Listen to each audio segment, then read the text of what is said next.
Hello everyone, welcome to my YouTube channel.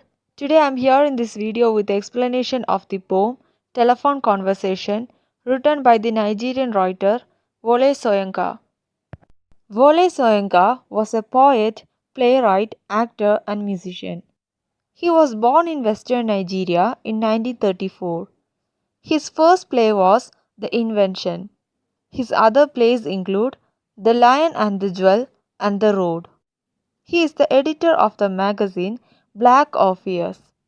In 1986, he won Nobel Prize for Literature.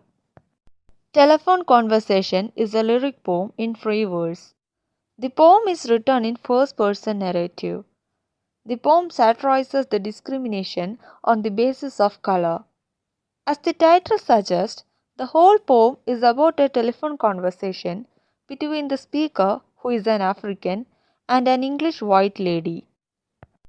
Now let's see the explanation of the poem Telephone Conversation. The price seemed reasonable, location indifferent. The landlady swore she lived off premises. Nothing remained but self-confession. Madam, I hate a wasted journey. I'm African. Silence, silenced transmission of pressurized good breeding. So here, the speaker was in search of an apartment, and finally he found one with reasonable price.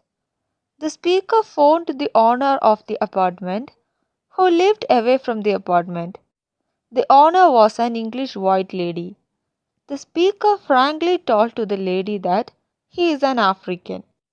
When he told that he is an African, there was a silence on the other side. So here we can see a sudden change in the attitude of the landlady when she learned that the speaker is an African. Next lines. Voice when it came, lipstick coated, long gold rolled, cigarette holder piped, caught I was foully, how dark, I had not misheard, are you light or very dark? Button B, button A, stench of rancid breath of public hide and speak, red booth, red pillar box, red double-tired omnibus, squelching tar. So here the speaker assumed that the lady is modern who has the habit of wearing lipstick, and he also thinks that she smokes. She broke her silence and asked him if he is light dark or very dark. So here it shows that the owner is a lady with racial prejudice. When he hears this question, he looks at the buttons of the phone. This lady's question upsets him, so he sees everything around him red in color. So here red may signifies the anger in his mind. Next lines. It was real, shamed by ill-mannered silence. Surrender pushed dumbfounded to beg simplification. Considerate she was, varying the emphasis. Are you dark or very light? Revelation came. You mean like plain or milk chocolate? Her accent was clinical, crushing in its light impersonality. So here her silence seemed very ill-mannered. She repeated the questions, if he was very dark or very light. He began to answer her question. He asked if she meant color of plain or milk chocolate. Next lines.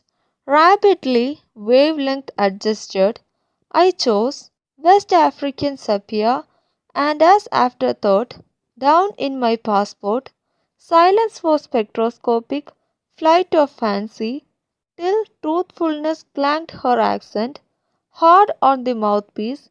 What's that? Conceding, don't know what that is. Like brunette, that's dark, isn't it? Not altogether. Facially I am brunette, but madam, you should see the rest of me. Palm of my hand, soles of my feet are a paradox blonde.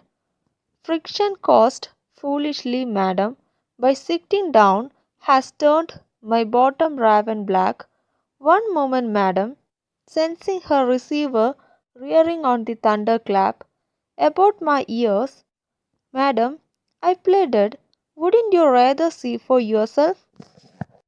He told to the lady that his complexion is like a West African sepia, which is reddish brown in color according to his passport, and this confused the lady.